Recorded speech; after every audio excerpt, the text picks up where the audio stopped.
ಹಲವು ದಶಕಗಳಿಂದ ಸುಂದರ ನಗರದಲ್ಲಿ ವಾಸ ಮಾಡ್ತಾ ಇದ್ರೂ ಹಕ್ಕುಪತ್ರದಿಂದ ವಂಚಿತರಾಗಿರುವ ಅರ್ಹ ನಿವಾಸಿಗಳಿಗೆ ಶೀಘ್ರ ಹಕ್ಕುಪತ್ರ ವಿತರಿಸಬೇಕೆಂದು ಒತ್ತಾಯಿಸಿ ಬುಧವಾರ ಹಮ್ಮಿಕೊಂಡಿದ್ದ ಪಾದಯಾತ್ರೆಗೆ ಕೊಡಗು ಜನ ಅಭಿವೃದ್ಧಿ ಸಮಿತಿ ತನ್ನ ಸಂಪೂರ್ಣ ಬೆಂಬಲವನ್ನು ಘೋಷಿಸಿತು. ಬೆಳಗ್ಗೆ 10 ಗಂಟೆಗೆ ಸುಂದರ ನಗರದಿಂದ ಆರಂಭಗೊಂಡ ಪಾದಯಾತ್ರೆ ಗುಮ್ಮನಕೊಲ್ಲಿ ಗ್ರಾಮ ಪಂಚಾಯತ್ ಕಚೇರಿಗೆ ತೆರಳಿ ಪಂಚಾಯತ್ ಅಭಿವೃದ್ಧಿ ಅಧಿಕಾರಿ ಅವರಿಗೆ ಮನವಿ ಪತ್ರವನ್ನು ಸಲ್ಲಿಸಿತು. ಪಾದಯಾತ್ರೆಯಲ್ಲಿ ಮಹಿಳೆಯರು ಸೇರಿದಂತೆ ನೂರಾರು ನಿವಾಸಿಗಳು, ವಿವಿಧ ಸಂಘಟನೆಗಳ ಪದಾಧಿಕಾರಿಗಳು ಹಾಗೂ ಸಾರ್ವಜನಿಕರು ಪಾಲ್ಗೊಂಡು ಹಕ್ಕುಪತ್ರಕ್ಕಾಗಿ ಒಗ್ಗಟ್ಟಿನ ಧ್ವನಿಯನ್ನು ಎತ್ತಿದ್ರು. ಈ ಸಂದರ್ಭ ಮಾತನಾಡಿದ ಕೊಡಗು ಜನ ಅಭಿವೃದ್ಧಿ ಸಮಿತಿಯ ಸಂಸ್ಥಾಪಕ ಸಮಾಜ ಸೇವಕ ಎಂಎಂ ದಾವೂದ್, ವರ್ಷಗಳಿಂದ ಈ ನೆಲದಲ್ಲೇ ಬದುಕು ಕಟ್ಟಿಕೊಂಡಿರುವ ಅರ್ಹ ಕುಟುಂಬಗಳಿಗೆ ಹಕ್ಕುಪತ್ರ ನೀಡುವುದು ಸರ್ಕಾರದ ಜವಾಬ್ದಾರಿಯಾಗಿದೆ ಎಂದರು. ಸಂಸ್ಥಾಪಕ ಅಧ್ಯಕ್ಷ, ಇವತ್ತು ಏನು ಹೋರಾಟಕ್ಕೆ ನೀವು ಕೈ ಜೋಡಿಸಿದ್ದೀರಾ, ಅದಕ್ಕೂ ನಮ್ಮ ಕೊಡಗು ಜನಾಭಿವೃದ್ಧಿ ಸಮಿತಿ ಸಂಪೂರ್ಣ ಬೆಂಬಲವನ್ನು ಘೋಷಿಸುತ್ತದೆ.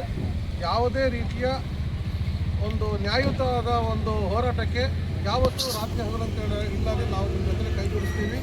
ಯಾವ ಸಮಯದಲ್ಲಿ ಕರೀರಿ, ನಮ್ಮ ಸಮಿತಿಯಿಂದ, ನಮ್ಮ ಸಂಘಟನೆಯಿಂದ ಪ್ರತಿಯೊಬ್ಬರು ನಿಮ್ಮ ಜೊತೆ ಬಂದು ಕೈ ಜೋಡಿಸ್ತೀವಿ. ನಮಗೆ ಹಕ್ಕುಪತ್ರ ವಿತರಣೆ ಆಗಬೇಕು. ಇದು ಆಗೋ ಗಂಟ ಅಹೋರಾತ್ರಿ ಹೋರಾಟಕ್ಕೂ ನಾವು ರೆಡಿಯಾಗಿದ್ದೀವಿ.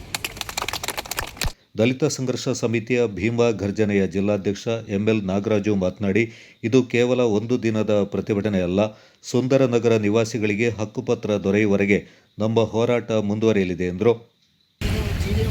ಪರವಾಗಿ ಸನ್ಮಾನ ಮಾಡ್ತಾ ಇದ್ದೀವಿ.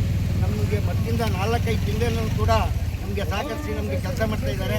ಅದಕ್ಕೋಸ್ಕರ ಇನ್ನೂ ನಮಗೆ ಬೆಂಬಲವಾಗಿ ನಿಲ್ಲಬೇಕು. ನಾವು ಏನು ಹೋರಾಟ ಮಾಡ್ತೀವಿ ಅದಕ್ಕೆಲ್ಲ ನಮಗೆ ಕಣ್ಣಾಗಿ ನಿಂತಿದ್ದಾರೆ. ಅದಕ್ಕೋಸ್ಕರ ಇವರಿಗೆ ಸನ್ಮಾನ ಮಾಡಿದ್ದೀವಿ. ಇನ್ನು ಮುಂದೆನೂ ಕೂಡ ಇವರು ಇದೇ ರೀತಿ ನಮಗೆ ಸಹಕರಿಸಬೇಕು. ಈ ಸುಂದರ ನಗರದ ಬಡ ಜನರಿಗೆ ಒಂದು ಹಕ್ಕುಪತ್ರ ಸಿಗ್ತಕ್ಕಂಥ ಕೆಲಸ ಆಗಬೇಕು. ನಮ್ಮ ಹೋರಾಟದ ಜೊತೆಗೆ ಇವರು ಹೋರಾಟನೂ ಇದ್ದರೆ ನಮಗೆ ಅತಿ ಶೀಘ್ರದಲ್ಲಿ ಹಕ್ಕುಪತ್ರ ಸಿಗ್ತಕ್ಕಂಥ ಎಲ್ಲ ಚಾನ್ಸಸ್ ಇದೆ. ಹಂಗಾಗಿ ಸುಂದರ ನಗರದ ಜನರ ಪರವಾಗಿ, ನಮ್ಮ ಸಂಘಟನೆ ಪರವಾಗಿ, ಕೊಡಗು ಜಿಲ್ಲೆ ಪತ್ರಕರ್ತರ ಸಂಘ ಸದಸ್ಯರ ಪರವಾಗಿ ಇವರೆಲ್ಲರಿಗೂ ಕೂಡ ವಂದಿಸಿ ನಾವು ಇವ್ರಿಗೆ ಸನ್ಮಾನ ಮಾಡಿದ್ವಿ. ಇವರು ಇನ್ನೂ ಮುಂದಿನ ಒಳ್ಳೆಯ ಕೆಲಸ ಮಾಡ್ಕೊ ಹೋಗಿ, ನಮಗೂ ಇವರಿಂದ ಒಳ್ಳೆಯ ಕೆಲಸ ಮಾಡಿಕೊಡ್ಲಿ ಅಂತ ಹೇಳಿ ಈ ಸನ್ಮಾನ ಮಾಡಿದ್ವಿ.